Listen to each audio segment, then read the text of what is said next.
Okay, here with caretaker manager Jamie Turner after a battling 1-1 draw with Ebbsfleet. Overall, your emotions on that, Jay? Yeah, I think the boys done really well today. They should be proud of themselves. I'm proud of them for the shift they put in. First half, first 20 minutes, I thought, or first 15 minutes, I thought we was at them, properly at them, and then they come into it and it was even. But then I thought to be fair, I thought we had a little bit rattled, to be honest.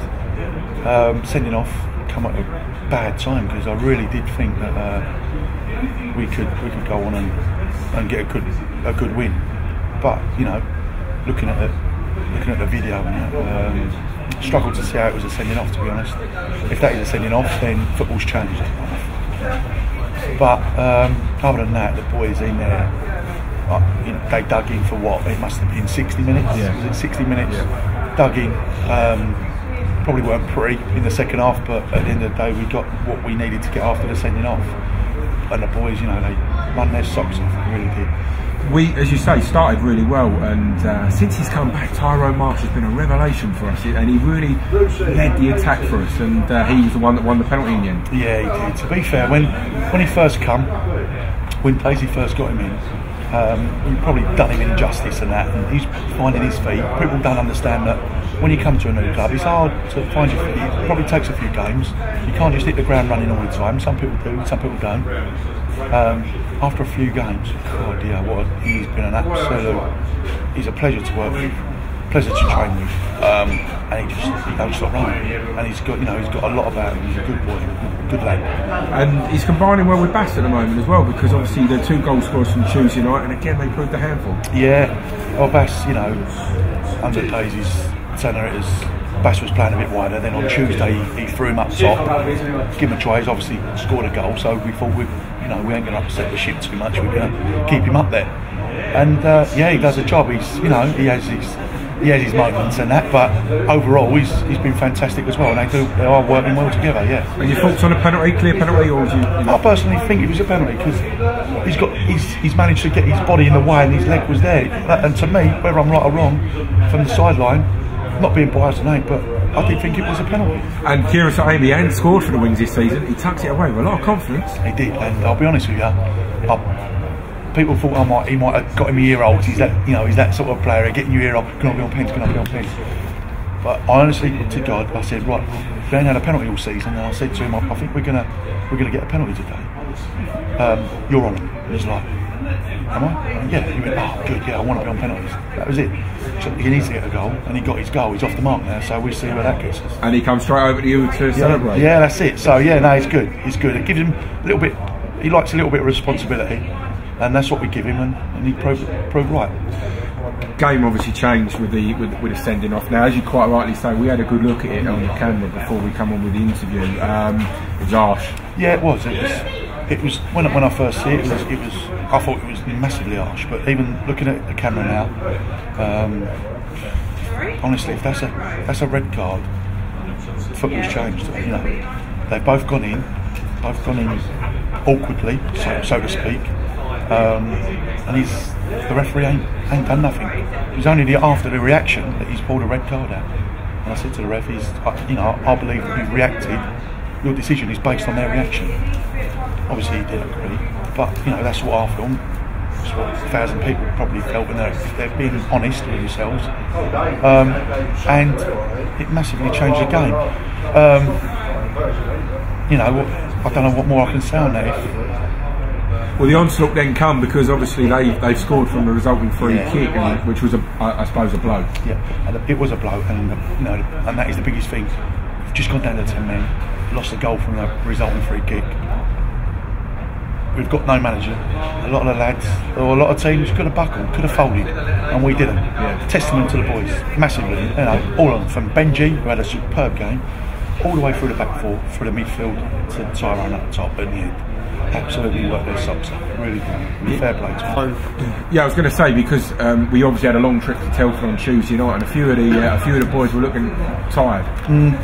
Yeah, a few of the boys are looking tired. To be fair, we had a long trip there. We didn't get there 10 minutes before, 10 minutes warm up we had there, and then we had a long trip back. didn't train Thursday. We trained yesterday. We had a good little session yesterday. Good to take into the game. But if you're playing 60 minutes with 10 men, it's going to be a blow for anyone. You know, I don't care if you're a Premiership player. They feel it, so it doesn't matter. And they've got 2 days to recover now, good 2 days. So recover well and hopefully go into the next game. Is that a hindrance to replay, do you think? Because obviously we're coming up to a big Christmas campaign now, where there's going to be thick and fast games, and we have got a threadbare squad. Yeah, it is a hindrance, but also it's nice to have that break from the league, you know, because the league's pressure.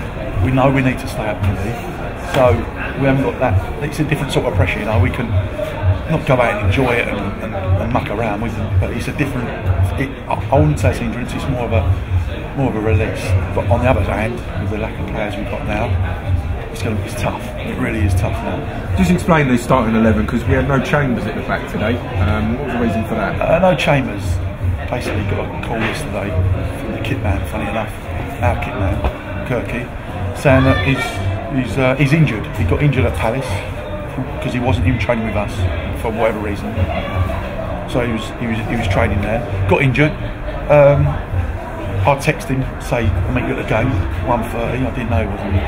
But then Kirky, after that text, Kirky's phoned me saying he's injured. So, you know, and that was the final response. So, you know, that's it. I think he ends now. I think his loan deal's up now. Oh, his loan deal's up. I don't know whether they're going to try and renew it or whether he wants to renew it, but yeah, wait and see. How's the week been then? Obviously, it was announced after the game with Telford.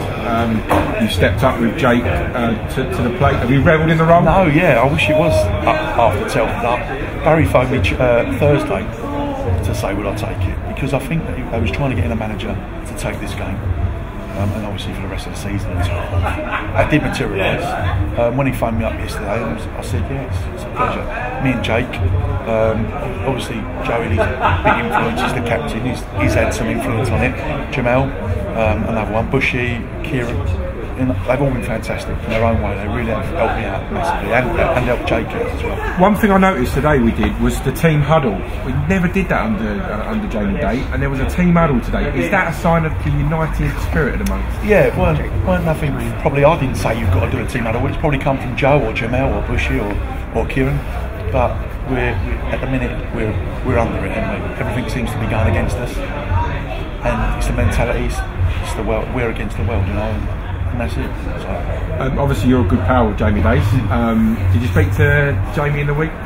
Yeah, I spoke to him last night. I speak to him most days. Yeah. He wished me all the best. But yeah, it's very strange. I've never been in this position before. Never been a caretaker manager, and just it was the feeling. You know, it was a real weird feeling. But, you just got to accept it. It is what it is. Move on, do your jobs, ask the boys to do a job for them and the teammates, which they've done.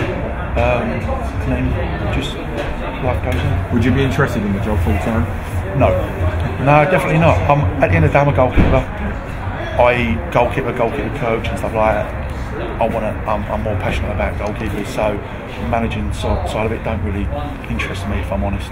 You know, it's a pleasure to do it, but not interested. There seems to be a lot of applicants. Are you privy to any? You know of any interviews gone on? No. All I'm aware of is that there was someone in on Thursday. It did materialise, and then I think all the applicants have got to be in by Monday, and then they're going to do their interviews after that. As far as I know, that's all I know. Excellent. Well, thanks for your time and good luck on Tuesday. No problem. Thanks. Cheers, JT. Thank you, mate. Cheers.